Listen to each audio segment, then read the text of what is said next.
Oi, pessoal. Hoje, terça-feira, dia 22/9.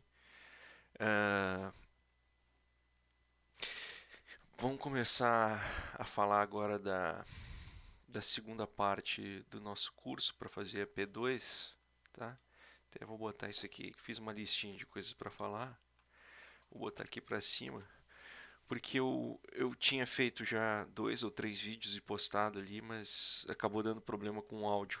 Não sei, essas coisas ainda que a gente está aprendendo. Perdi o áudio e perdi 2 horas ali de gravação, tá? Então foi por isso que não consegui aproveitar.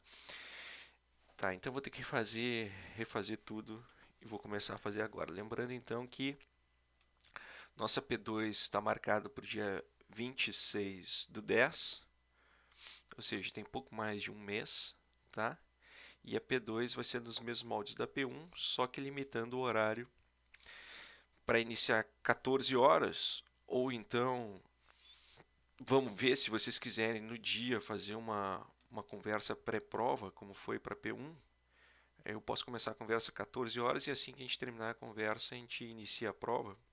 Ou não, de repente não é necessário, de repente a gente faz uma semana anterior, vamos ver como é que vai ser a dinâmica de trabalho. E aí deixa até meia-noite. Estou botando aqui 23h59, tá? 23h59 por conta daqueles problemas lá que eu já tinha falado com vocês, problemas técnicos lá do Moodle. Meramente isso, só para eu conseguir administrar melhor. Que não vai ser um problema. Então, quem trabalha ou quem vai precisar ter um horário mais flexível para ajustar em casa, já começa a se programar aqui. Então, você tem a tarde ou a noite ou uma combinação aqui para fazer isso, tá? Muito bem, então vamos lá. Então, conforme o plano de ensino, essa, essa segunda parte ela trata de análise dinâmica, tá? E no livro do Simon Bloom, que é a referência que a gente está tratando, é, a parte dinâmica tem no capítulo 23, 24 e 25, tá? Só que não tem todos os elementos que vocês eventualmente vão precisar para o curso, para Macro 2, para Econometria 2, para Micro 2, tá? E outras matérias que porventura vocês vão ver. Então eu tive que pegar algumas partes selecionadas de outros livros. Basicamente eu peguei partes selecionadas de 4 livros, pequenas partes, tá? Os livros são o Xiang, normalzinho, aquele de capa azul. O Xiang, tem um livro do Xiang que é só de otimização dinâmica, só de análise dinâmica, que é um de capa amarela. Tem o livro do Turnovsky, que é um livro de macroeconomia dinâmica, capa azul. E o livro de microeconomia do Pindi, que tem alguma coisa sobre escolha intertemporal. Então eu pensei partezinhos daqueles livros ali, tá? Ah, aí a outra coisa é, como eu perdi o material todo, quem acessou na semana passada viu que tinha um monte de material aqui. E aí, que era aquele monte de material que estava pensado desses capítulos, desses livros, e eu resolvi condensar, juntei tudo aquilo, trabalhei, tirei umas partes em excesso, e no fim das contas vai ficar 2 itens para se focar: a nota de aula, que eu vou tratar agora nesse vídeo, e depois a lista de exercícios. Tá? Então vai ter 2 blocos, 2 vídeos, depois alguma coisa de Moodle, né? Então, notadamente menos material, menos quantidade ou menos volume de material, mas não se enganem, gente. Essa é uma matéria mais densa, né? Tem mais elementos para se absorver. Até porque essa matéria, ela não é bem mastigadinha em nenhum desses livros, né? Então, por exemplo, no, no, no Simon Bloom e no Chiang Capa Azul, ela é dada de maneira bem rasinha. E aí no Turnovsky e no Chiang de capa amarela, ela é dada bem profunda, então não tem um caminho do meio, tá? Então eu vou tentar dar um caminho do meio a partir dessas notas de aula, tá? E as notas de aula em associado com os exercícios, talvez vocês não precisem consultar nenhum livro, talvez, tá? Mas se for necessário material, eu coloco os PDFs lá no Moodle ou coisa parecida, mas eu tenho a impressão que dá para entender bem, tá? Então, vamos lá. Então, vou começar aqui pelas notas de aula e depois tem a lista de exercícios, tá? A lista de exercícios então tá com 14 exercícios. Só que desses 14 dá para fazer mais de uma versão de cada um deles, então facilmente esses 14 viram 30, 30 e poucos, dependendo da versão que você der para ele, tá? Então vamos lá. Então, vou começar aqui com essa parte da dinâmica. Então eu vou salvar isso aqui. Vou salvar isso aqui para ver se a gente coloca em forma de apresentação mesmo. Deixa eu abrir ele aqui. Vou abrir ele com Adobe mesmo. E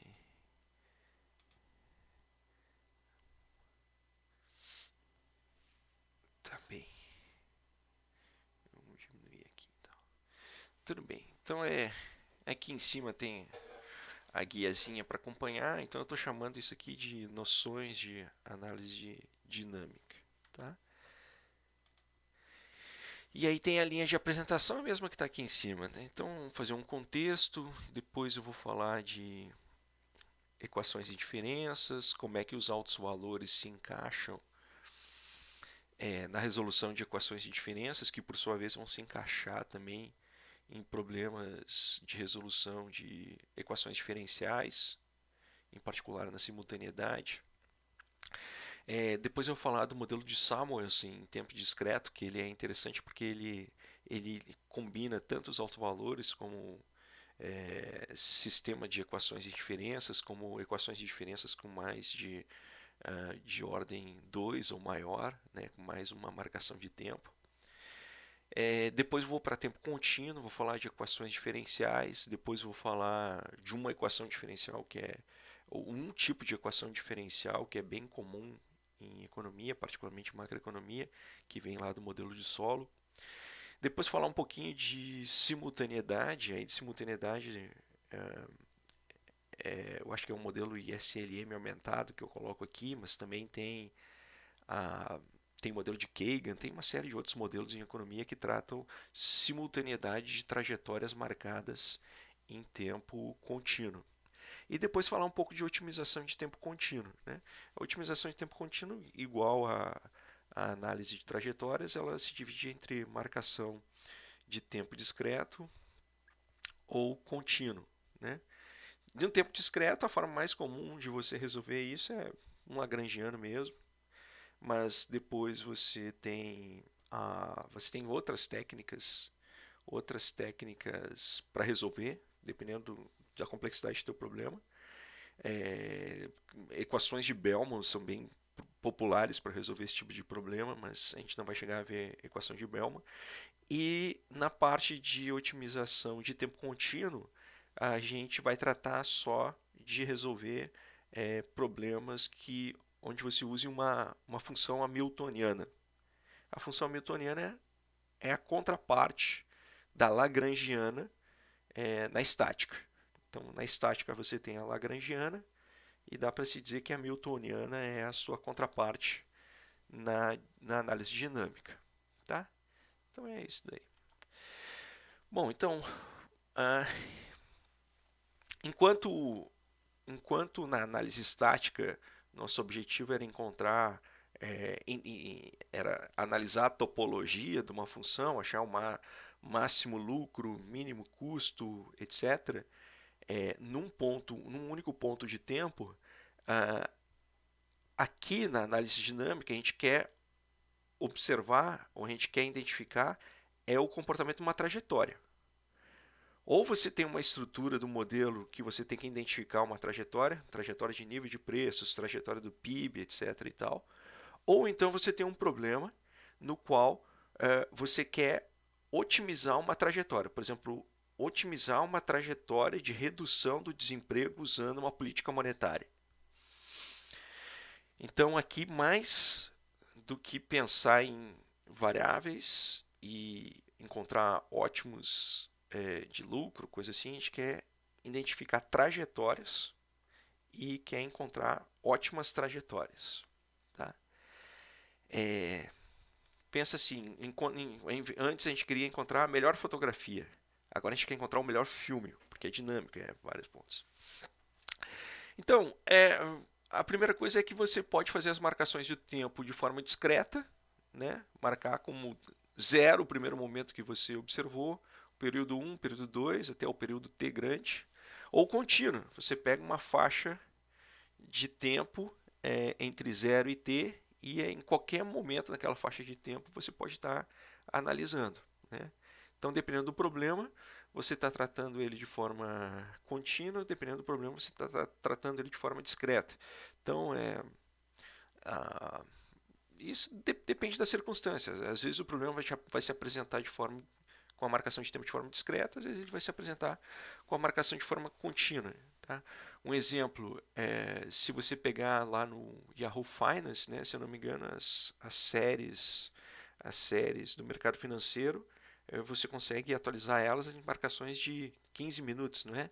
Então, quando abre o mercado, sei lá, não sei direito como essas coisas financeiras não é a minha área, mas suponho que o mercado abre 10 horas da manhã. Então, 10 horas da manhã você tem a marcação T igual a 0. 10 e 15 a marcação T igual a 1. E por aí vai. Apesar do que, entre 10 e 15 o tempo é contínuo. Então você pode ver o mercado financeiro de forma contínua, na perspectiva teórica, mas na perspectiva prática você observa ele em frações de tempo, ou frações de 15 minutos. Então, quando você trata equações ou sistemas de equações em diferença diz respeito a marcações de tempo discreta. E diferenciais diz respeito a marcações de tempo contínuo. Tá? Indiferença por quê? Porque você vai ter a diferença do período T e T menos 1, ou T mais 1 e T. Então você vai dar uma diferença. E diferencial lembra derivada, porque você vai trabalhar com derivadas. D de Y tem em relação a T, coisa parecida. E otimizações, você quer otimizar trajetórias. Tá? Igual que eu falei ali antes. Tá? Então, vamos começar aqui em cima na guiazinha. Vamos começar com equações de diferença. Então, a equação de diferença mais simples. Existem vários tipos de equações de diferença, cada uma delas vai ter a sua peculiaridade. Vamos começar a pensar nesse tipo de equação de diferença. Tá? Que você tem uma variável y e o alfa e o beta e o y0 são dados. Pensa aqui que vem da econometria, você consegue encontrar o alfa e consegue encontrar o beta, e você tem uma marcação inicial da série que é y0. Então, a partir de y0, você quer identificar uma trajetória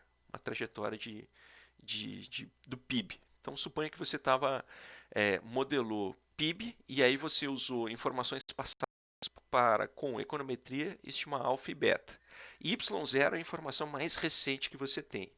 Então você quer projetar a trajetória do PIB para anos subsequentes. Tá? Então, teu objetivo é escrever YT em termos do que você conhece, alfa, beta e y0, e descrever a trajetória de equilíbrio, se é que vai ter um equilíbrio. Né? Ou pensa assim, você quer descrever a trajetória assintótica da variável. Assintótica é quando o tempo está indo para o mais infinito, ou quando você está trabalhando com observações, ela está indo para o mais infinito, né? Mas como o tempo aqui são as observações, você pode dizer que o equilíbrio é a posição assintótica dessa variável. Quando o tempo vai para o infinito, ela a princípio ela pode estabilizar no y0, mas não necessariamente ela pode estabilizar, né? Ela pode ir para mais infinito, menos infinito, ela pode ficar oscilando.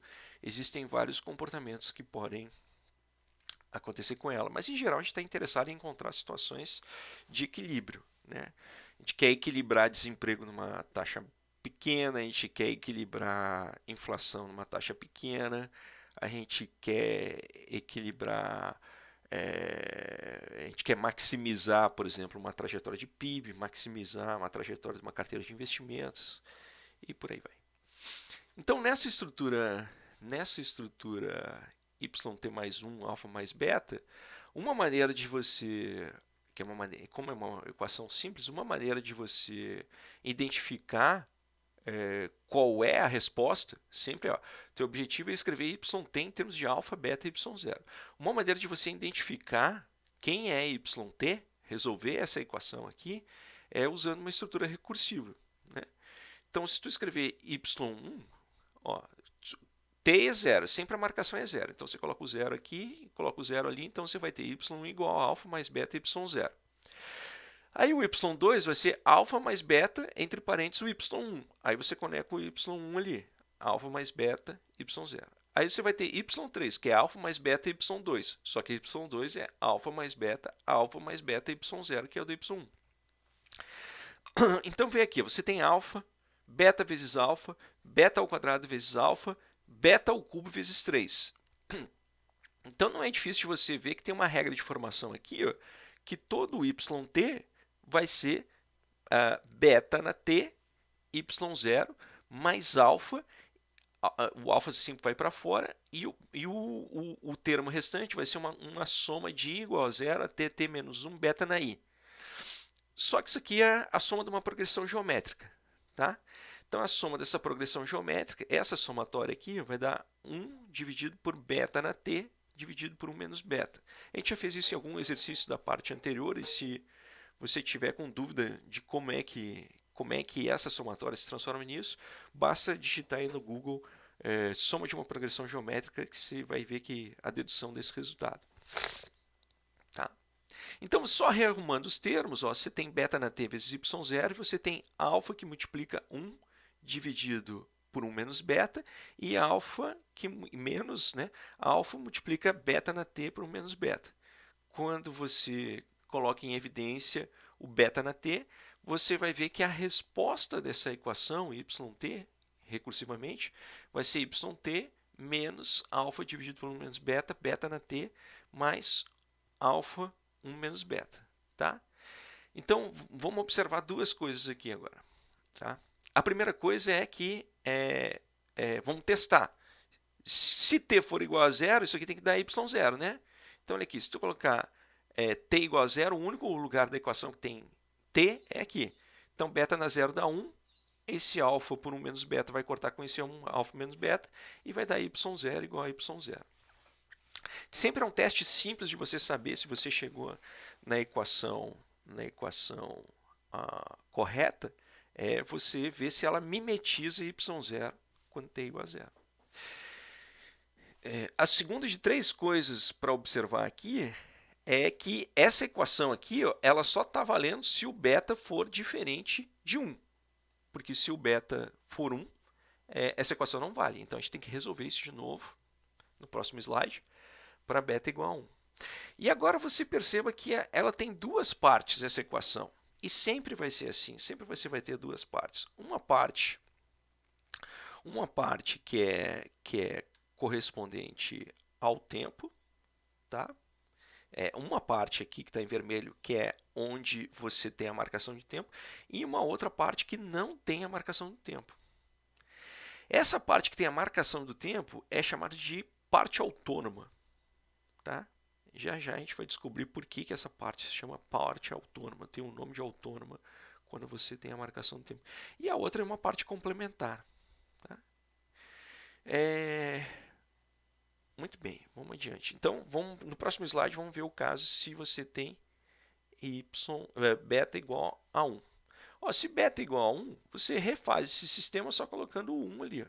Então, você vai ficar com alfa y0, 2 alfa mais alfa y0, e por aí não vai ser difícil que você vai ficar com yt igual a y0 mais alfa t. De novo, você tem uma parte autônoma e uma parte complementar. A parte complementar é simplesmente y0. Então perceba, se você tem uma estrutura que é yt alfa mais y0, nada mais é do que uma projeção. Perceba isso aqui. Isso aqui é um intercepto, isso aqui é um coeficiente angular. Então, esse tipo de modelo nada mais é do que uma projeção linear de yt no tempo, onde o alfa vai ser um parâmetro angular e o y0 vai ser um parâmetro linear. Então, um modelo do tipo yt t igual a alfa mais yt menos 1 nada mais é do que um modelo onde tem uma tendência linear, onde o y0 é o parâmetro linear. Tá? Por simplicidade, vamos assumir que y0 é maior que zero. Né? Na imensa maioria das coisas que a gente trabalha em economia, ele vai ser y0 e eu botei ali, vamos fazer um simulador. Tá? Vamos fazer um simulador aqui para identificar os casos. Eu vou abrir o Excel aqui. Vamos ver aqui o Excel. Vou abrir um Excel aqui, vamos dar um zoom aqui. Tá? Então, vamos fazer umas brincadeiras aqui. Quem é que a gente tem que declarar? Tá aqui, ó, a gente tem que declarar quem é o alfa, tem que declarar quem é o beta e quem tem que declarar quem é o y0. Vou marcar aqui vou marcar esse cara aqui com 1,5, vou marcar esse aqui com 1 por enquanto. Tá?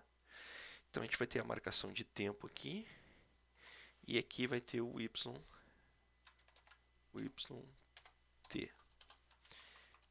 E aqui você vai ter um y0. Então ele começa em 0, 1, 2, 3. Vamos levar isso aqui até o limite aqui, ó, dá 9. Então deixa eu só diminuir o zoom aqui para colocar o 10. Então vamos montar nosso simuladorzinho aqui, ó, tá? Vamos montar nosso simuladorzinho aqui, que é o seguinte, ó. Se aqui, ó, se esse cara aqui f4 for igual a 1, porque é o caso particular, né? Então yt vai ser quem? Vai ser y0 f4 mais alfa f4 vezes t. Caso contrário, ele vai ser o outro nível. Caso contrário, ele vai ser y0 f4 menos alfa f4 dividido por 1 menos dividido por 1 menos beta f4, fechou aqui, fechou ali, vezes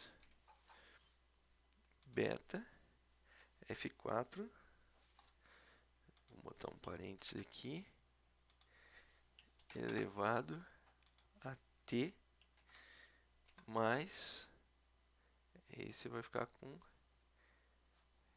esse cara aqui, né? Mais esse, e eu acho que faltou um parênteses que é o do si, ali, pronto, 1. Então vamos fazer as brincadeiras aqui. E aí vamos fazer o gráficozinho. Inserir um gráfico. A gente vai ter um simuladorzinho aqui que você vai ver todas as trajetórias. Então suponha que tudo bem, ó. E tem que ver o ponto para que ele vai convergir, né? O ponto que ele vai convergir aqui, tá vendo que ele está convergindo aqui para 2. Ele começa em y1 e ele vai convergindo para 2. Por que 2? O 2 vai ser, conforme os números estão ali, vai ser alfa dividido por 1 menos beta, porque o beta é 0,5. Né? Se o beta é 0,5, ele está beta elevado a t, ele está indo cada vez mais para 0. Se você colocar o beta igual a 1, pela fórmula, ele tem que ficar linear. Ó, ficou linear. Se o beta ficou menos 1, ele não é linear, ele volta para outra. Ele, tá vendo? Ele vai ser oscilatório. Se o beta é linear, ele começa com 1, vai para 0, depois vai para 1, depois vai para 0, depois vai para 1, depois vai para 0. Ele fica oscilando sem convergir para lugar nenhum. Se beta for menos 0,9, ele fica oscilando. Será que dá para botar a linhazinha?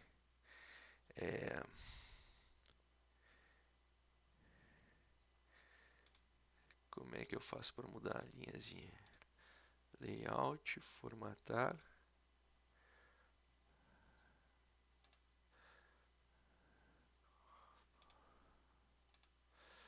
Acho que aqui.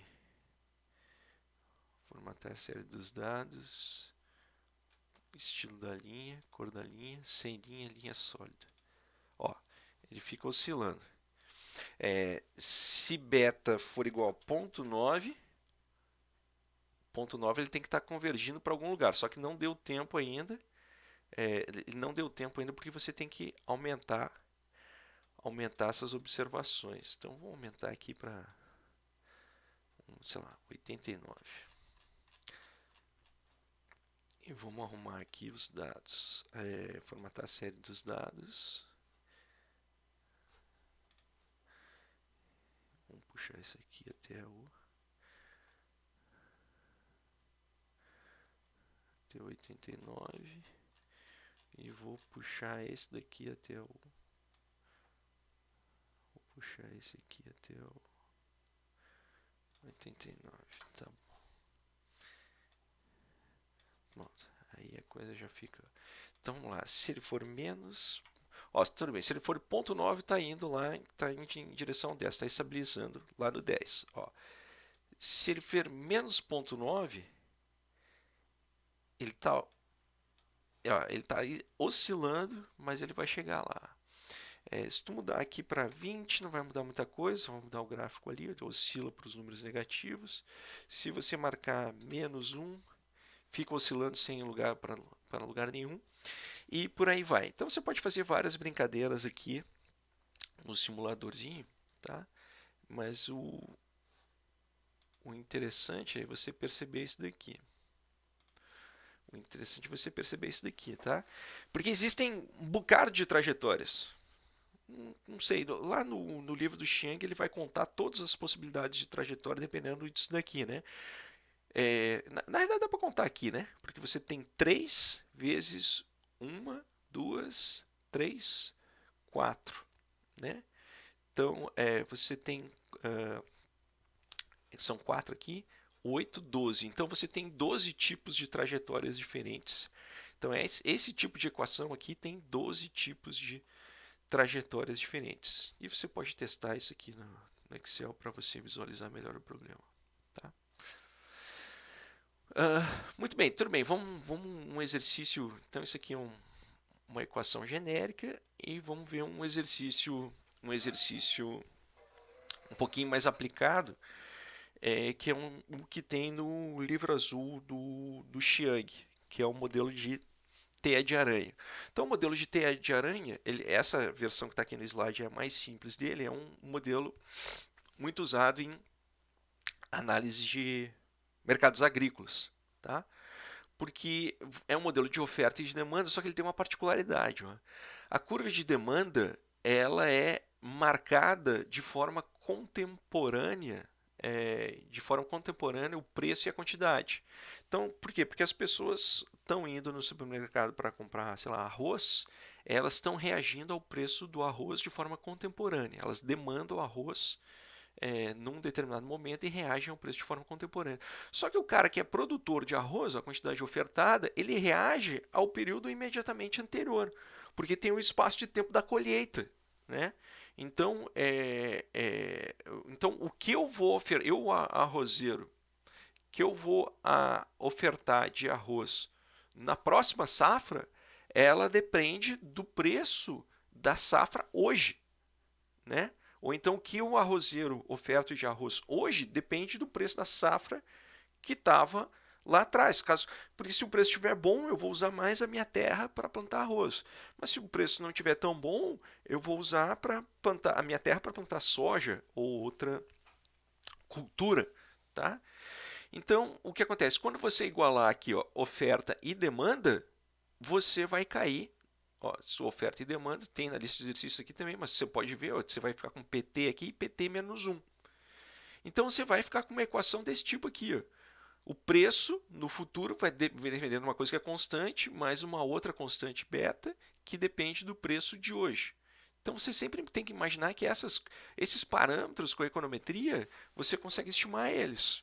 E você quer estimar, então, como que vai oscilar oferta e demanda em direção a um determinado tipo de equilíbrio. Tá? Então, no modelo de teia de aranha, existem dois equilíbrios que são bem interessantes para se analisar. Tá? E por isso que ele é chamado de teia de aranha, porque as curvas de demanda e de oferta, você está vendo aqui, a curva de demanda está marcada em T, a curva de oferta está marcada em T-1. Então, a cada momento do tempo, você vai ter uma fotografia onde elas se deslocaram um pouquinho, a curva de oferta e de demanda. Tá? Então, vai existir basicamente dois tipos de equilíbrio. O equilíbrio onde elas vão se ajustando, de tal maneira aí você conectar os pontos de equilíbrio para as setinhas, ó, que vai formando uma teia de aranha, por isso o modelo teia de aranha, até que no longo prazo eles chegam e se estabelecem uma quantidade de equilíbrio que não se mexe, preço e quantidade. Ou então esses caras nunca chegam em equilíbrio. Numa safra o preço tá mais alto, no outro está mais baixo, numa safra se tem uma quantidade maior, numa safra a gente tem uma quantidade menor e por aí vai.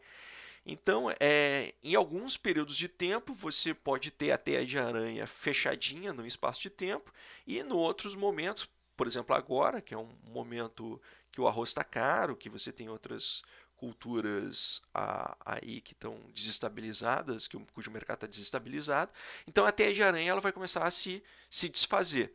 Então, ou a teia de aranha fecha, ou a teia de aranha abre. Então, isso é um modelo essa aqui é a parte mais básica, mas de forma mais sofisticada ele pode ser plenamente usado para análise de mercado agrícola. Aí você acrescenta novos elementos, você pode acrescentar novos elementos no modelo de teia de aranha. Um deles é a relação de estoques, né? Porque você tem a Ceasa no Brasil, com a Ceasa não, a Conab, Companhia Nacional de Abastecimento, que ela tem estoques reguladores, você tem supermercados que têm estoques reguladores nos silos, você tem cooperativas que têm estoques reguladores de grãos, né? Então, um elemento subsequente que é importante para acrescentar no modelo de teia de aranha é um modelo de estoques, tá? Então você tem a quantidade demandada igual adiante, a quantidade ofertada igual adiante, tá? Só que você muda a equação de ajuste. Você faz um outro teste, tá? Para verificar se ele acontece na prática. Você pensa assim, ó, e se o preço de amanhã for igual ao preço de hoje, mais ou menos um sigma que depende da quantidade que foi ofertada hoje, da diferença entre a quantidade que foi ofertada hoje e a quantidade demandada. Por quê? Porque o que você não demandou ficou no silo estocado. É grão, você consegue armazenar grão de um período para o outro. Então o preço, o preço de amanhã ele vai depender do preço de hoje, porque a decisão do cara agricultor de plantar mais ou menos arroz, ela depende do preço de hoje, porque ele espera ganhar mais amanhã, né? E também depende de uma equação de ajuste de estoques. Então esse tipo 2 do modelo de teia de aranha, ele é perfeitamente ajustável. Da perspectiva matemática, isso aqui é interessante porque isso vai gerar um outro tipo de equação, vai gerar uma equação de ordem 2. Então, se você for substituindo a estrutura do modelo, você vai perceber que você vai cair numa equação que é do tipo assim, ó, o preço no período T mais 2 vai ser uma constante que multiplica o preço do período T, que multiplica uma outra constante vezes o preço no período T e uma constante. Você vai ficar então aqui, ó, P de T mais 2 mais constante mais P de T mais 1 mais constante, P de T mais C. Veja que é levemente menor. Antes aqui a gente só tinha uma marcação de tempo, T mais 1 T. Então, se tu pegar o modelo de teia de aranha e colocar uma equação de ajuste de estoque que é perfeitamente aderente na realidade, você vai cair numa equação de ordem 2. O termo mais alto é ordem 2. Bom, aí começa a ficar mais difícil você encontrar a solução através de métodos recursivos, tá? Quando você tem t igual a 2. Tá? Mas tem um truque, tá? Qual é o truque? O truque é você renomear a variável preço futuro, tá? Então, a estrutura do modelo que você chegou é essa daqui, ó, P de T mais 1, mais A vezes P de T mais 2, mais A vezes P de T mais 1, mais B vezes P de T igual a C. Aí você tem aqui ela. Aí você renomeia o preço futuro como QT. Tá? Então agora você trabalha com preço e preço futuro. Q de T é uma variável que você está chamando de preço futuro. Então você reordena o sistema de tal maneira como você vai ter o preço em T mais 1 e essa coisa que você está chamando preço futuro de T mais 1, que é o preço em T mais 2. Tá? E aí você vai ter o preço futuro em T, preço futuro em Q de T, e você vai ficar com esse sisteminha aqui. Quando você ficar com esse sisteminha, você pode descontar, você pode pegar aqui, ó, escrever essa mesma variável para P de T. Então você vai ficar com P, aqui você tem P de T mais 1 menos Q de T. Você pode escrever P de T menos Q de T menos 1 igual a zero. Subtrai uma da outra, você vai ficar com P de T mais 1 menos P de T menos Q de T menos P de T mais 1 vai ser igual a zero. E aqui você vai ficar a mesma coisa, subtrai por uma defasada. Aí você vai ficar Q de T mais 1 menos Q de T, P de Q de T, Q de T menos 1, beta, P de T, e aqui um zero. Qual é a jogada? Por que você está fazendo essa defasagem aqui? Ó? Porque você quer se livrar desse C aqui. Ó. Você quer que desse lado da igualdade só fiquem zeros. Tá? Só fiquem zeros. E aí, então, o teu modelo, quando você colocar em forma matricial, aqui, ó, ele vai ficar uma matriz de identidade, que vai ser um delta P de T mais 1. Delta P de T mais 1 é a variação de P de T em relação a P de T mais 1. Você chama de delta P de T mais 1. E aqui, delta Q de T mais 1 é a variação de Q de T mais 1 menos Q de T. Aí você vai ficar com uma estrutura matricial aqui que vai ser 0 menos 1, delta P de T, Q de T, B e A, esse mesmo B e A daqui. E você vai ficar com 0 e 0. Bom, no momento que você fez esse truque você fez dois truques na verdade. Você fez um truque de remarcar, renomear a tua variável de interesse e você fez um truque de trabalhar com defasagens para se livrar das constantes desse lado. Em fazendo isso, você tem uma estrutura matricial e do lado da igualdade você tem um zero. Tá? Por que, que você está fazendo isso? Porque quando você fica com um sistema de álgebra aqui desse lado esquerdo da igualdade e desse lado você tem 0, 0, você chama isso aqui de sistema autônomo. É por isso que você vai ter essas duas partes aqui. Ó. A parte que está marcada com o tempo você chama de autônomo e a outra parte você chama de complementar, porque vai ter uma solução geral para quando você tem uma estrutura autônoma. Então você tem uma estrutura autônoma aqui. Aí eu estou pegando aqui o teorema 23.6 do livro do Simon Bloom. Mas isso aqui tem tudo que é livro, tá? Seja uma matriz A, K por K, no caso ele está falando da matriz A é essa daqui, tá? Com K autovalores distintos R1 até RK e correspondentes autovetores V1 até VK. No slide seguinte eu vou falar aqui que são os autovalores e autovetores. Então, a solução geral do sistema de equações de diferença Z de n mais 1, aqui é t mais 1, aqui é n mais 1, A de ZT é, ó, tá vendo que é a mesma coisa, porque a identidade vezes ela está aqui, e esse cara é a mesma coisa que passar para lá, do lado de lá, e aí então você ficar com 0, 1 menos B menos A. Vai ser Z de t igual a uma constante, um alto valor elevado a n, um alto vetor e por aí vai. Então, todo o sistema que cai nessa estrutura, o sistema linear, matrizes, ele sempre vai ter essa solução aqui. E aí você vai usar isso daqui para resolver ou equações de ordem 2, 3, 4, ordens maiores do que 1, que você não consegue, ou fica muito difícil você encontrar uma solução recursiva desse tipo, ou sistemas, está vendo que resolve um sistema também. Então a vantagem desse teorema é que você resolve duas coisas ao mesmo tempo. E essa manipulação algébrica associada com esse teorema, você resolve duas coisas ao mesmo tempo. Você resolve tanto equações em diferença de ordem maior do que 1, como você também resolve sistemas de equações em diferença. Tá? Então, definição. É, definição. Um alto valor da matriz A é um número que, quando subtraído das entradas da diagonal de A, converge ela em uma matriz singular, que significa que o determinante vai ser igual a zero. Tá?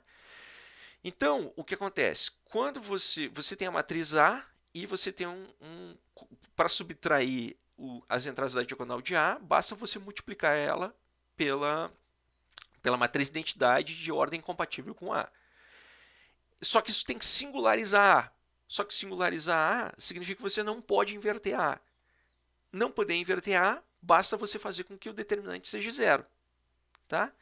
Então, o que acontece? Se num caso 2 por 2, a matriz A vai ter as entradas A1, A12, A21, A22. Então, você tem que tirar R, um valor R que você não sabe ainda quem é, que você chama de alto valor de A, e tira o determinante.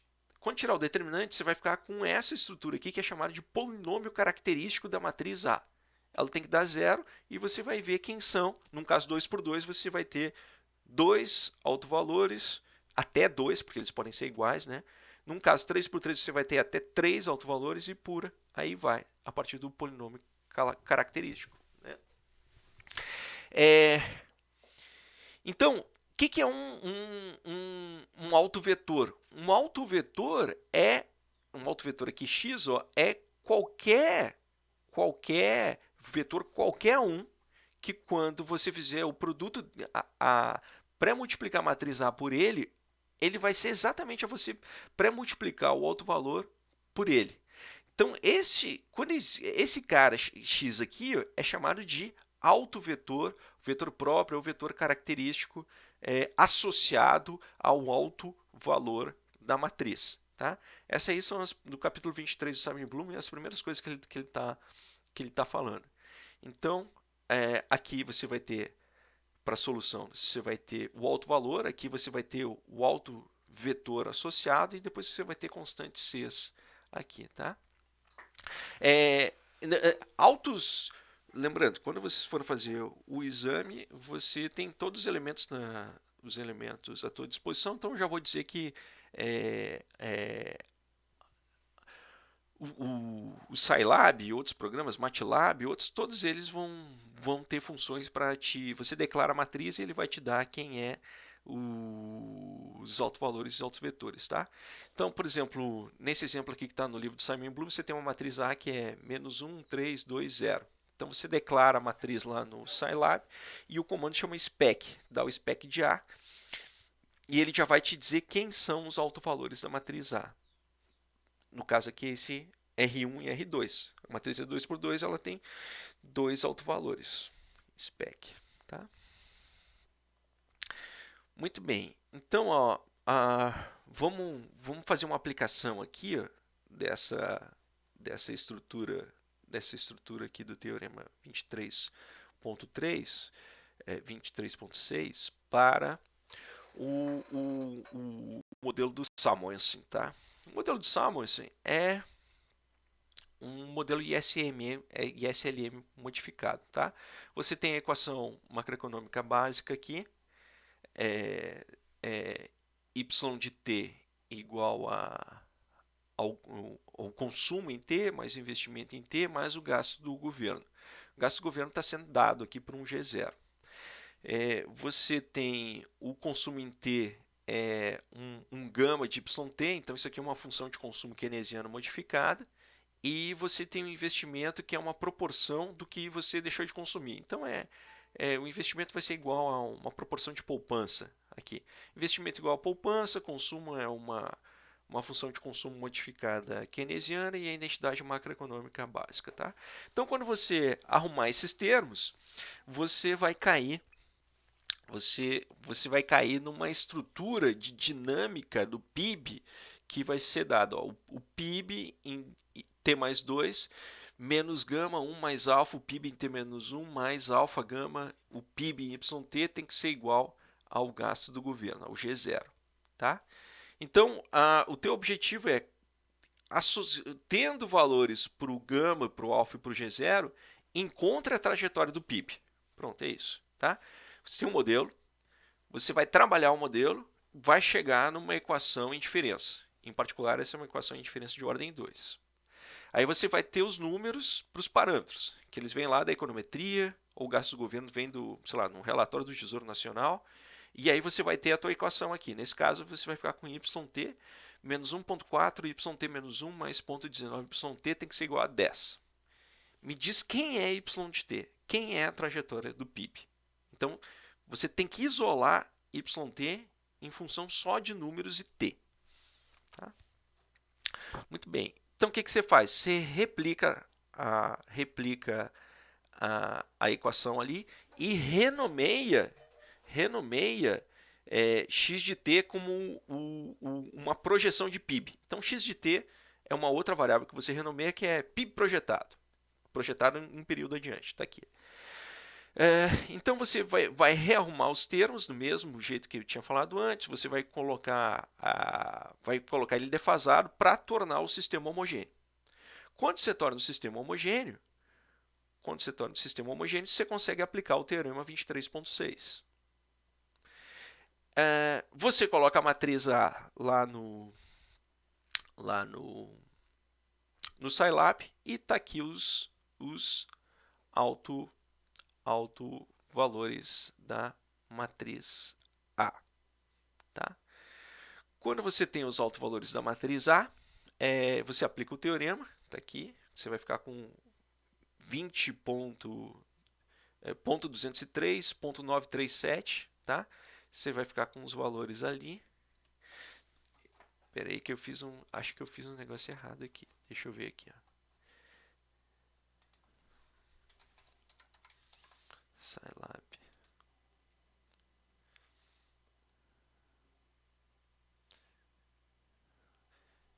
Deixa eu ver aqui. Ó, porque para aplicar o teorema, tem que ver como é que está o teorema aqui. Ó. O teorema, a matriz A está do outro lado.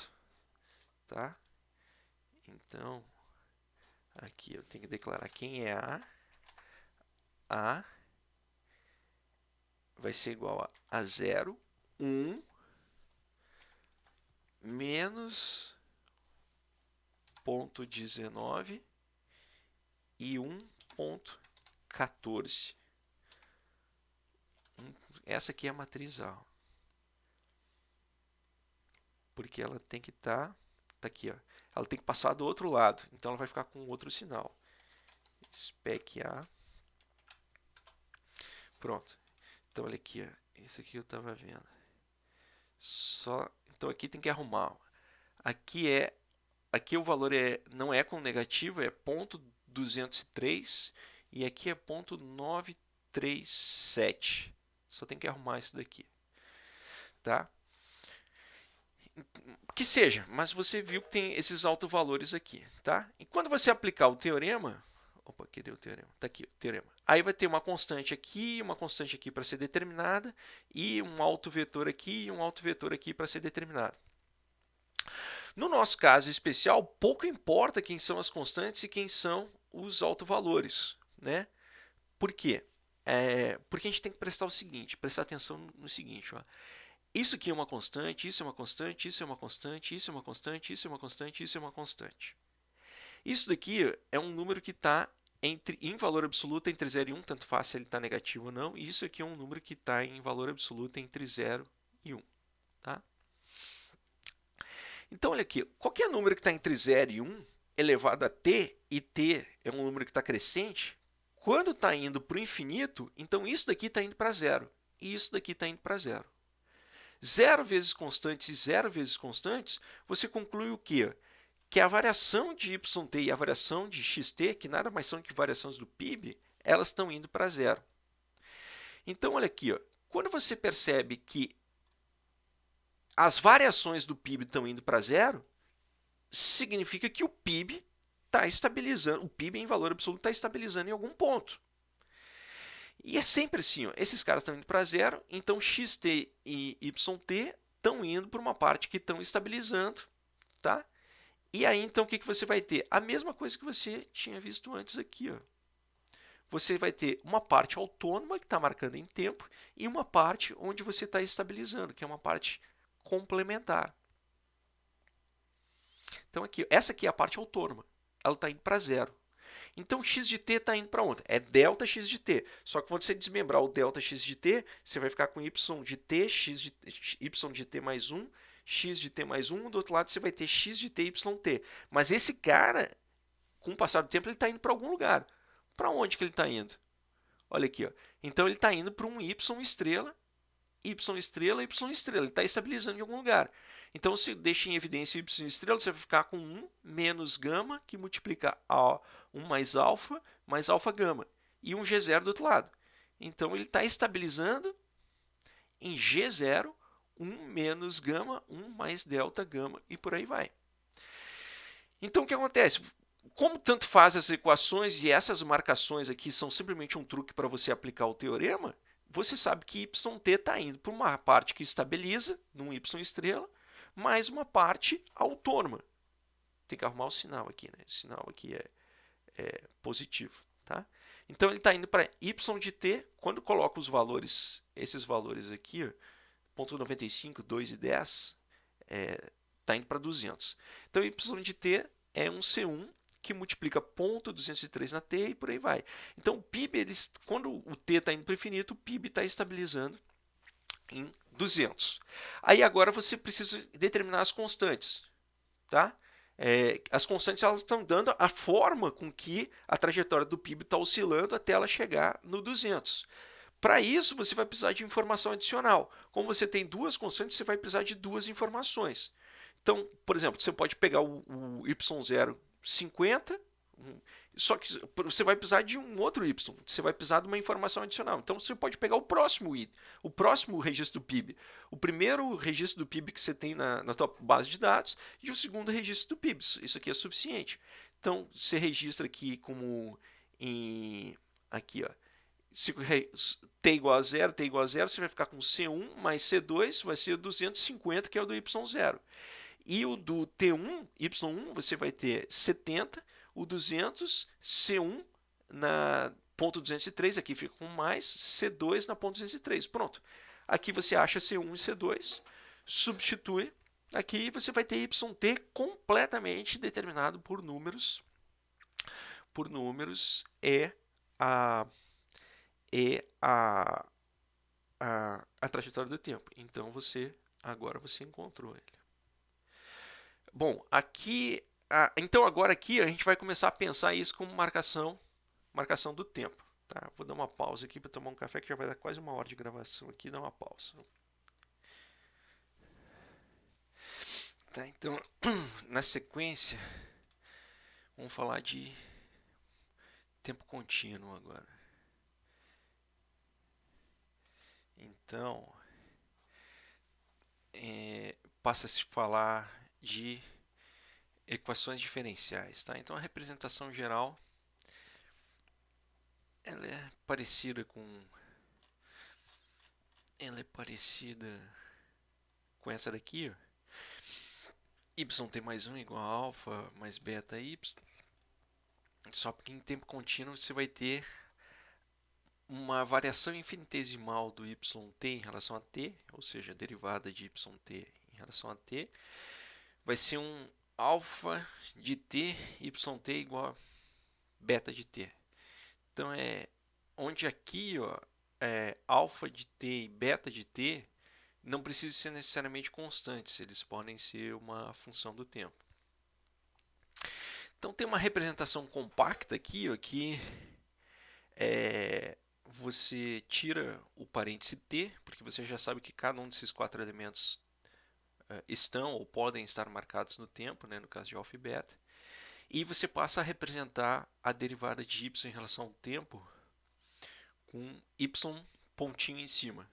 Isso aí, boa parte dos livros fazem essa representação compacta de derivada em relação ao tempo como um pontinho em cima. Então você já sabe que se tiver uma variável com um pontinho em cima, provavelmente está se tratando de uma derivada em relação ao tempo. Tá? Então, igual antes ali tinha tinha truque, né, para resolver. Vamos revisar aqui. Para resolver isso aqui, você tinha um truque recursivo, aí você aplicou um truque de progressão geométrica, depois você aplicou um outro truque aqui e viu que isso aqui dá uma projeção linear no tempo, depois você aplicou uma série de outros truques aqui para aplicar esse teorema que envolve autovalores e autovetores. Então, cada estrutura dessas aqui, de equações diferenciais e equações de diferença, envolve um determinado truque. Tá? O truque para resolver, então, esse tipo de equação começa multiplicando ambos os lados por exponencial da integral de alfa de t dt. Aqui, ó. Multiplica os dois lados dessa equação aqui, ó, por exponencial de alfa dt, exponencial da integral de alfa dt. Multiplica aqui, e se tem o beta ali, você multiplica aqui. Tá? Então, o que acontece? Você vai ficar com, quando ela multiplicar aqui para dentro, você vai ficar com o derivado de y em relação ao tempo, vezes exponencial da integral de alfa dt, e você vai ficar com alfa aqui. É só uma questão de posicionar direitinho os termos, tá? Então, olha só para esse lado aqui da equação agora, só esse lado aqui, e presta atenção nessa estrutura aqui, ó. Derivada de y exponencial da integral de alfa de t dt. E vê que quando você derivar esse lado aqui da equação, vai dar exatamente isso daqui, ó. Porque vai ser derivada do primeiro em relação ao tempo vezes o segundo. Vai ser y tempo exponencial de tempo. E aí a derivada do segundo em relação ao tempo. Você vai ter a derivada em cima do sinal da integral. Aí tem um truquezinho ali para fazer. Mas o resultado dessa derivada vai ser exatamente igual àquele valorzinho ali. Tá? Muito bem. Aí então o que acontece? Então você sabe que a derivada de y exponencial da integral de alfa de t dt é igual a exponencial da integral de alfa de t dt. Tá? Então, o que você pode fazer agora? Você pode integrar os dois, como isso aqui é uma derivada, né? Integra os dois lados em relação a t. Quando você integrar esse lado em relação a t, você vai ficar só com y vezes exponencial da integral de alfa de t. E aí vai ter uma constante. A constante passa para o outro lado. E você vai ficar com a integral desse lado aqui, ó, que vai ser a integral de beta exponencial da integral de alfa de t dt. Então, basta passar dividindo, né, ou multiplicando por a exponencial negativa desse lado, e você conseguiu isolar y de t. Então, tá aqui, ó, essa daqui, ó, é a solução geral para qualquer equação desse tipo aqui, ó. d de y de t dt, alfa de t, y de t beta, a solução vai ser sempre como é que você isola y de t. Y de t vai ser exponencial da integral de alfa de t dt, que multiplica uma constante que você vai ter que determinar, mais a integral de beta, que multiplica a integral de alfa de t dt. Tá? Agora, existem várias situações onde a equação ela não aparece bonitinha, desse tipo aqui ainda, e você tem que fazer um truque extra. Um caso clássico, um caso bastante frequente em economia é o modelo de solo e as variações do modelo de solo em modelos de crescimento econômico, né? Em geral, essas variações vão aparecer assim, ó. Você vai ter mais do que y ponto de t, alfa de t, y t beta, você vai ter y ponto mais alfa vezes y beta na y na m. Quando isso aqui acontece, você tem que fazer o mesmo truque que você usou antes, que é renomear a variável, ou nomear a variável de um jeito diferente. É a mesma coisa, é o mesmo truque que se usa aqui. Então você multiplica os dois lados da igualdade por y na menos m, e aí então o que acontece? Você vai ficar com y na menos m vezes y ponto mais alfa vezes y na 1 menos m e o beta aqui. Ó. E aí, então, chama esse cara aqui, ó, y na 1 por 1 menos m, essa variável modificada, de z. Tá? Por quê? Porque quando você derivar z, você vai ser a derivada de y na 1 menos m. 1 menos m, 1 menos m vai cair aqui e você vai cortar com ele. Então, vai ficar 1 na 1 menos m e tiro 1 aqui, ó, que vai ser o z ponto aqui. Então, o que acontece? Isso aqui vai ser a mesma coisa, então, trabalhar com essa equação vai ser simplesmente trabalhar com essa equação, z ponto mais 1 menos m alfa de z igual a 1 menos m vezes beta, que vai ter a estrutura, essa estrutura aqui para aplicar a tua regra, só que você vai fazer a conta em relação a z. Então, você vai isolar aqui z e depois você retransforma z em z igual a y na 1 menos m, tá? Que é o exemplo do modelo de solo, tá? Que é o exemplo do modelo de solo, aqui ficou meio borrado, né? Mas dá para ver.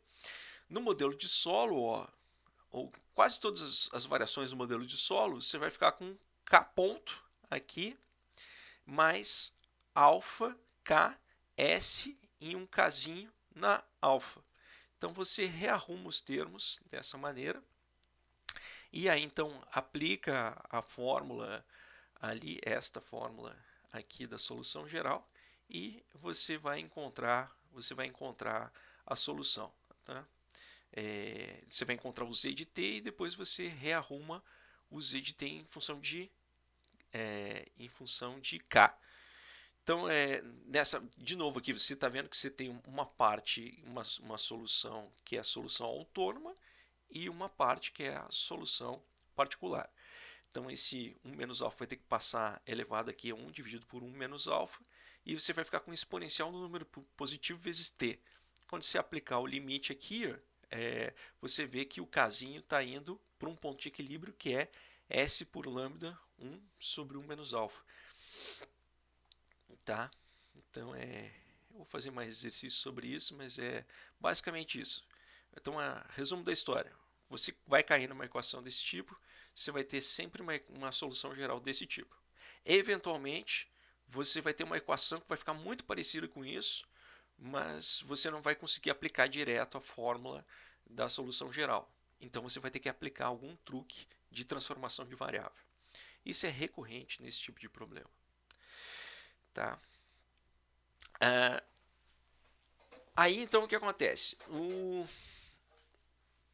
Pode ser que você trabalhe com um modelo onde você tenha duas variáveis que estão simultaneamente sendo determinadas, tá? E que não necessariamente seja um modelo de ordem 2, envolvendo derivadas até segunda ordem, tá? Então, esse aqui é um modelo que eu botei, ele vem do Xiang, eu coloquei na lista de exercícios também, tá? E é um modelo onde você vai cair em duas trajetórias. Duas trajetórias são simultâneas e uma afeta a outra, né? A trajetória de inflação e a trajetória de desemprego. Então, nota que essa estrutura aqui desse modelo de inflação e desemprego, ele tem exatamente essa estrutura aqui, ó, 1 em 1, uma matriz de identidade que multiplica uma coisa que está mexendo no tempo, que multiplica uma matriz A, que multiplica uma outra coisa que está mexendo no tempo, e um vetor de constantes. Perceba que vai cair exatamente na mesma estrutura.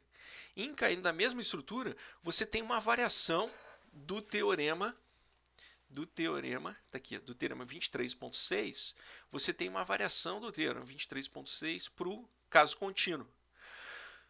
Só que no caso contínuo, está aqui exatamente x ponto, está vendo que está com x ponto, é a derivada, a na xt, e você fica com xt, uma constante exponencial do alto valor da matriz A vezes t vezes o vetor. Então, só o que muda aqui, ó, fica exponencial do alto valor vezes t, enquanto no outro teorema,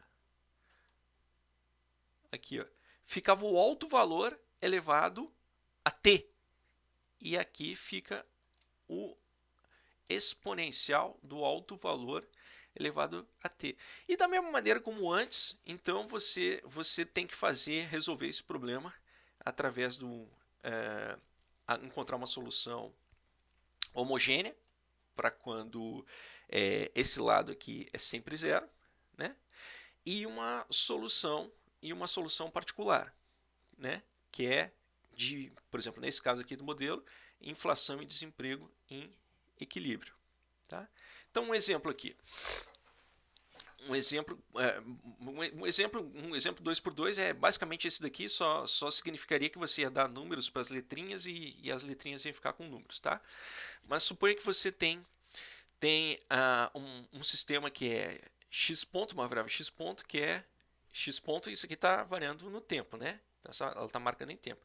Aí você tem 2x que está marcando no tempo, mais y que está marcando no tempo, mais 1, y ponto que está marcando no tempo, menos 12x que está marcando no tempo, vezes x, y que está marcando no tempo, né? Então, rearrumando isso daqui, ó, você fica com x ponto, y ponto, 2, 1, menos 12, 12, x, menos 1, 1 e 1. Perceba que é a mesma coisa aqui, ó. Basta colocar uma matriz de identidade aqui, você vai ficar com a matriz A, x e y, mais 1. Tá? Então, vamos olhar como é que está a estrutura. A estrutura é x ponto igual a AX, para resolver a autônoma, a parte autônoma. A parte autônoma significa considerar como se esse vetor aqui fosse zero. Então, define a matriz, pode ser no Scilab lá, 2, 1, menos 12, 5, está aqui. Pede os altos valores. Os altos valores são menos 1 e menos 2. Então, quando você aplicar o teorema, basta substituir aqui. Você vai ficar com C1 exponencial de menos 1t, C2 exponencial de menos 2t, e você vai ficar aqui com a solução particular, tá? Então, como é que você vai encontrar a solução particular? A solução particular é quando x e y param de se mexer ao longo do tempo. Então, eles se estabilizaram, né? Quando é que eles vão se estabilizar? Então, passa para o outro lado, pode passar para o outro lado menos 1, e pré-multiplica então pela inversa de 2, 1, menos 1 e 2, você vai ver que ele vai estabilizar em 3 e 7. Então, a estrutura de solução de xt e yt vai ser a parte autônoma mais essa parte onde tem o equilíbrio. O equilíbrio vai ser 3 e 7. Né? Num segundo momento, você precisa, agora como é um sistema, mais de uma equação de ordem 2, né, você precisa determinar quem são os autovalores. Você tem um alto vetor associado ao alto valor 1 e você tem um alto vetor associado ao alto valor 2. Depois você tem aquelas constantes para determinar também. Tá? No Scilab, o spec é o comando para dar menos 1 e 2, para dar os autovalores. Tá? Para determinar cada um dos autovetores, você dá o spec de A e pede para ele para outros dois elementos. Eu chamei aqui de C e D. Tá? Então, pede uma matriz CD, que é o spec, que ela está configurando o spec de A, os autovetores. Quando você pede para dar o disp C,T, ele vai te dar os dois autovetores. Então, 31628 é esse V11, menos 0.9486 é este cara aqui, o menos 24 é este cara aqui, o ponto 27 é este cara aqui. Então, você vai ficar com a equação que é xtyt igual a uma constante exponencial de t, 3194, aqui é o 31, aqui é o menos 94. E aí, então, você vai ficar com um exponencial de menos 2t, você vai ficar com menos 24, e o ponto 27, e o 3 e o menos 7, que são os equilíbrios. Tá? Se você tiver x, o x0 e y0, é simples de você conseguir encontrar quem é C1 e C2.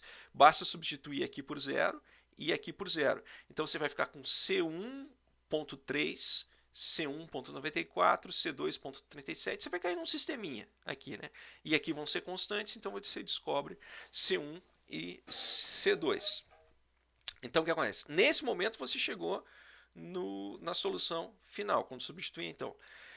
Então, a solução desse sistema ele é uma aplicação desse teorema, encontrando a parte autônoma e a parte do equilíbrio, encontrando as constantes, encontrando os autovalores, encontrando os autovetores, e aqui você chega na solução final. Então vamos lá, o que a gente teve até agora? Deu o contexto da marcação de tempo, de ver as trajetórias, viu equações em diferença, marcação de tempo discreto, viu que os autovalores e os autovetores são importantes para encontrar soluções nesses, são fundamentais na realidade para encontrar soluções nessas estruturas de problema. A gente viu o modelo do Samuelson, que particularmente que você vê que encontrar soluções de equações de ordem maior do que 1 nada mais é do que encontrar sistemas. Então sistemas é encontrar soluções de ordem mais alta, que é importante que você aplique os teoremas lá onde envolvem autovalores e autovetores e por aí vai. Depois você viu que muda para o tempo e você vai ver que tem equações diferenciais. Equações diferenciais quando a marcação do tempo é contínua. Então você vê que tem uma manipulação semelhante ao que você viu em equações de diferença para encontrar a solução geral. Mas mesmo quando você encontra a solução geral, você ainda tem exemplo corriqueiro em economia, que é o do modelo de Solow, que você tem que fazer uma manipulação ali com os números ainda. Mas é tranquilo daí de você encontrar a solução depois que você identifica qual é a manipulação necessária. Depois você tem um problema de simultaneidade, tipo esse daqui que a gente já viu, tá? Também simplesmente aplicação dos outros valores. Então você, nesse momento, você já tem uma noção razoável de como encontrar trajetórias de variáveis marcadas em tempo discreto e trajetórias de variáveis marcadas em tempo contínuo. Mas mais do que encontrar essas soluções, às vezes você está interessado mais do que encontrar trajetórias, você está interessado em escolher uma trajetória ótima. E aí então você cai em problemas de otimização, né? Então, um modelo, uma estrutura padrão, mais simples de otimização intertemporal é o que a gente vê nos modelinhos de escolha intertemporal de microeconomia, né? Então, um exemplo lá do Pindyck, do livro de microeconomia do Pindyck, mas vários livros de microeconomia trazem isso. Então, você tem um indivíduo que só vive 2 tempos, só vive o hoje e o amanhã, né? Ele tem uma riqueza W1 hoje, ele tem uma quantidade de dinheiro, ou endowment W1 hoje, e tem uma quantidade no futuro W2. Tá? Então esse indivíduo ele pode emprestar ou pegar emprestado dinheiro a uma taxa de juros R para complementar a restrição intertemporal de tempo dele, a restrição orçamentária da vida dele, que só tem 2 períodos, né? E aí, então, o que acontece? Esse cara não vai deixar herança. Se ele não vai deixar herança, ele vai consumir toda a renda dele ao longo do ciclo de vida dele, que só tem 2 períodos, né? Então, ó, W1 menos C1, ou seja, o W1 é a riqueza dele menos o consumo dele em C1. Então, esse valor aqui pode ser positivo ou negativo, né? Se for positivo, ele vai poupar no primeiro período para consumir no segundo. Se for negativo, ele vai preferir consumir tudo enquanto é jovem e depois pagar essa dívida dele enquanto for velho. Então, o que acontece? A renda intertemporal, suponha que o cara vai poupar, então ele consumiu menos do que W1. Então, a renda intertemporal dele é isso daqui, corrigido por uma determinada taxa de juros, que só vai entrar em um período, né? Mais a renda do segundo período. Então você está trazendo isso aqui a valores futuros, tá? Quando você rearruma a estrutura orçamentária dele, você sabe que o consumo do período 1 vai ter que ser corrigido por uma taxa de juros, mais o consumo 2, e a riqueza dele vai ser corrigida pela mesma taxa de juros, e ele vai ter essa riqueza do período 2, tá? Além do que, você tem que perceber que ele tem uma função, utilidade, que envolve consumir enquanto ele só tem duas coisas para escolher. Ou ele consome o quanto que ele consome enquanto é jovem e o quanto ele consome enquanto ele é velho, tá? Então considera que ele tem uma utilidade para o consumo enquanto é jovem e uma utilidade enquanto o consumo dele velho. E um beta aqui, o parâmetro beta, é um parâmetro de preferência. Se o beta for grande, 2, 3, ele prefere consumir enquanto é velho. Se o beta for pequeno, tipo, como a utilidade do consumo no período 1 é 1, né? Se o beta for meio, por exemplo, ele prefere consumir mais enquanto é jovem. E aqui ele tem a restrição intertemporal de renda dele. Ele vai consumir tudo isso daqui, ele não vai deixar herança, então ele vai consumir toda a riqueza dele, W1, W2, corrigida pela essa taxa de juros, ao longo do ciclo de vida dele. Então, nesse caso aqui, basicamente é você resolver um problema com o lagrangiano.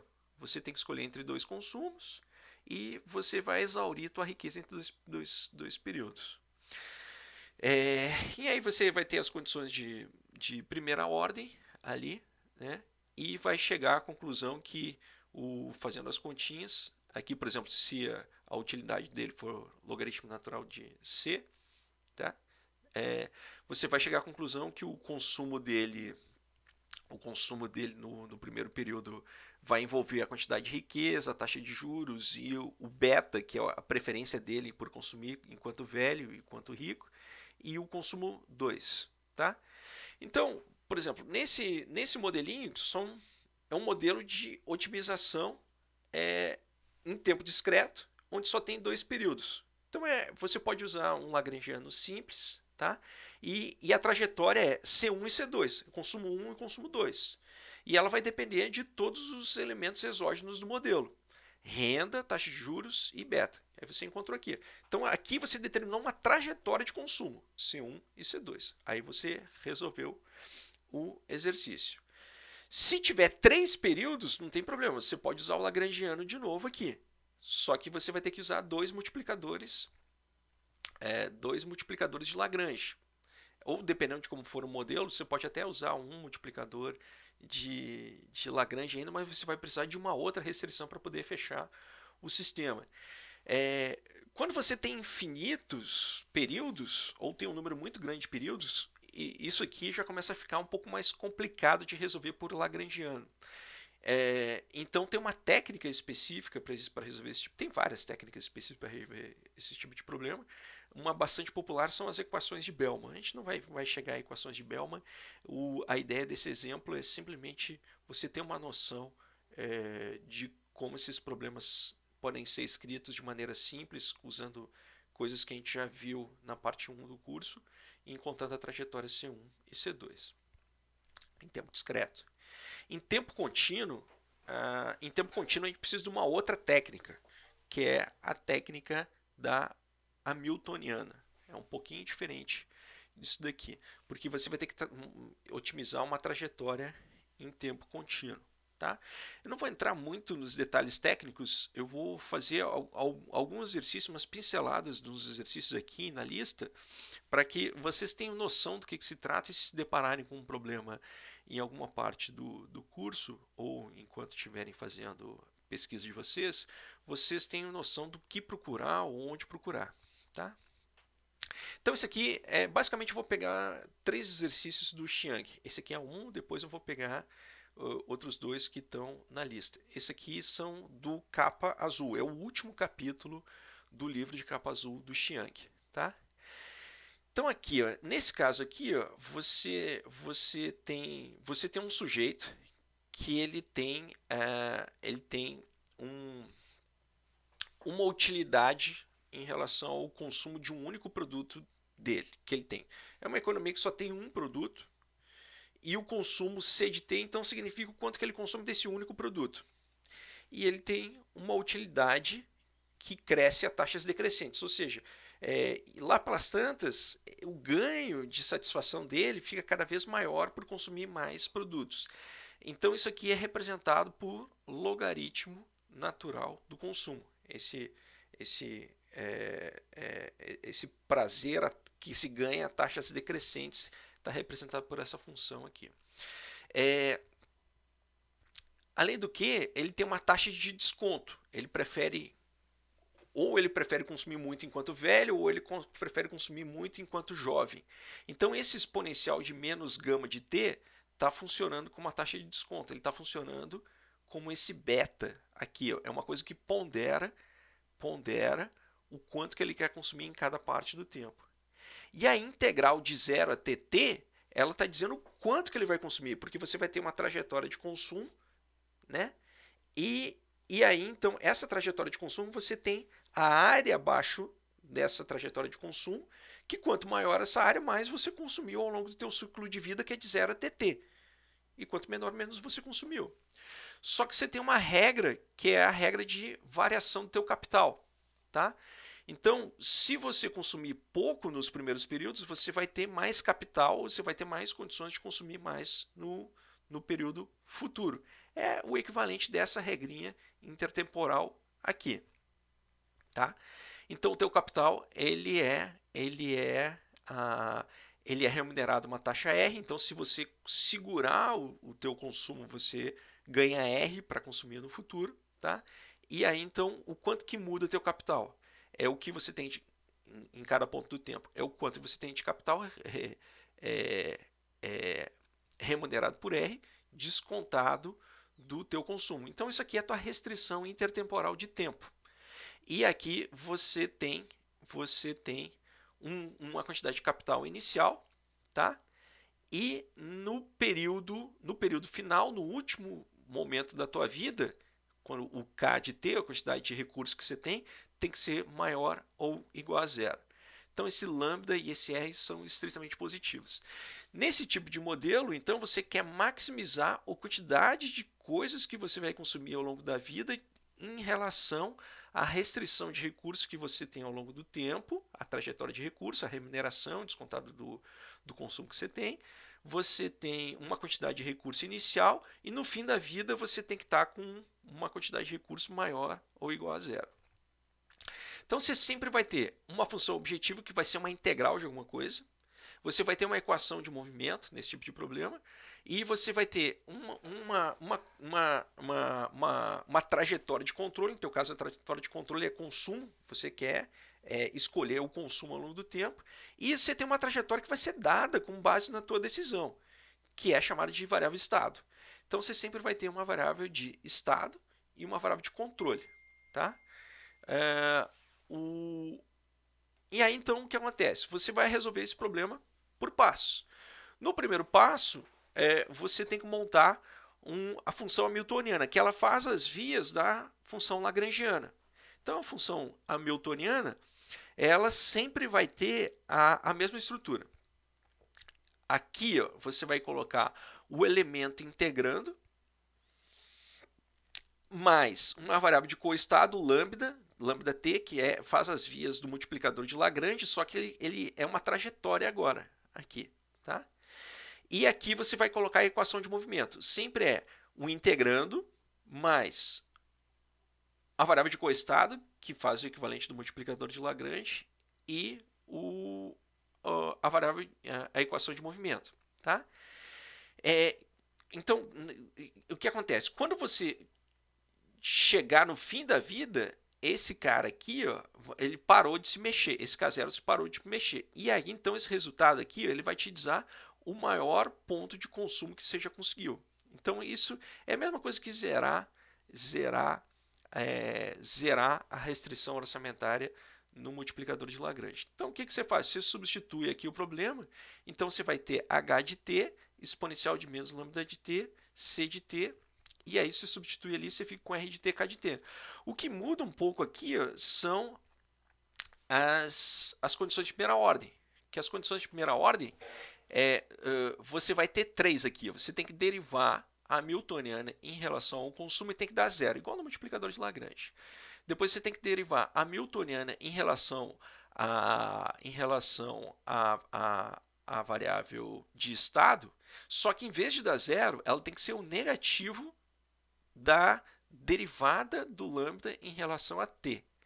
E aí, então, depois, a terceira é a equação de movimento. A equação de movimento ela tem que valer. Nesse caso aqui, ó, então, você vai ter exponencial, tem que derivar em relação a c de t e igualar a zero. Então, você vai ficar com exponencial dá menos lambda de t, vezes 1 dividido por ct, porque é o logaritmo, né? E o ct vai aparecer de novo aqui multiplicando o lambda de t. Então você vai ficar com menos lambda de t. Quando você derivar a hamiltoniana em relação ao capital, só está aqui. Ó. Então você vai ficar com lambda de t r. Está aqui, ó, lambda de t r. E ela tem que dar um negativo, o negativo da equação, o negativo da derivada da variável de coestado em relação ao tempo. Então você vai ficar com isso daqui. E depois você tem a equação de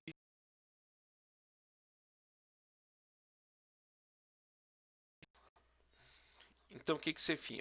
Na primeira equação, você passa para o outro lado aqui, substitui esses caras aqui, ó, você vai ficar com exponencial de lambda de t, 1 sobre t, e você vai ficar com, do outro lado, o lambda de t.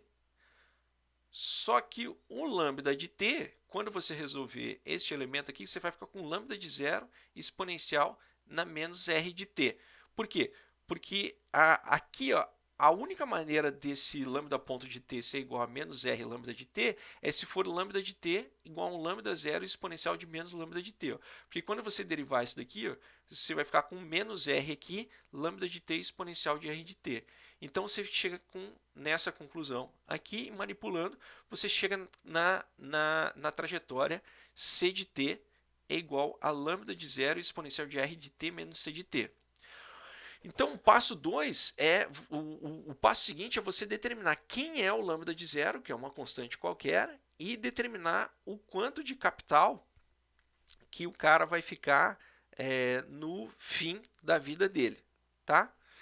Para fazer isso, você sabe que a condição de transversalidade, ó, esse cara aqui, ó, ele tem que dar zero. Então, quando você faz essa equação aqui, ó, você conclui que o cara vai gastar toda a renda dele ao longo da vida, tá? Que é o mesmo resultado do item anterior ali, tá? E aí, então, quando você vai cortando esses valores, você vai chegar à conclusão que a trajetória de consumo dele vai ser igual a uma taxa de juros vezes um capital inicial que você tem, a exponencial de R menos delta de T. Então, o que acontece? Todo o problema ele é montado de tal maneira a você encontrar a trajetória ótima de consumo, que ela vai ser dada por todos os elementos exógenos. Nesse caso aqui é R de t, K de zero, exponencial de R de t menos S. Então você pode ver isso aqui graficamente. O cara nasce em zero e ele morre integrante. Então, dependendo dos parâmetros, ou ele vai ter uma trajetória de consumo onde ele, dependendo dessas coisas aqui, ou ele aumenta o consumo dele ao longo da vida, dependendo das taxas de juros, dessas coisas, ou ele vai diminuindo o consumo dele ao longo da vida, dependendo do estoque de capital, dependendo de outras coisas. Então, existem algumas variações possíveis disso aqui. Então, isso aqui, eu vou fazer exercício com a lousa ali, com mais calma isso, mas é simplesmente para dar a noção geral do problema. Então, você pode fazer a otimização em tempo contínuo, a maneira mais simples de fazer isso é lagrangiano, aliás, tempo discreto, a maneira mais fácil de fazer isso é lagrangiano, mas por vezes isso começa a ficar mais difícil e você tem que evoluir para uma outra técnica que é equações de Bellman. Em tempo contínuo, a estrutura mais comum que se tem de determinar trajetórias ótimas é um equivalente do lagrangiano, que é chamada de hamiltoniana, que ela vai ter uma estrutura específica, umas condições de primeira ordem específica para você determinar essa trajetória ótima, tá? Então, o objetivo desse PowerPoint foi dar uma visão geral dessa matéria. E agora, com as listas de exercício, o objetivo é ir fazendo na lousa ali, mais para e passo. Então, vejam primeiro essa, para vocês entenderem o que está sendo feito na lista. A lista eu acho que vai demorar... O vídeo aqui deu 1h30, a lista vai demorar mais tempo para ser feita, tá bom? Valeu!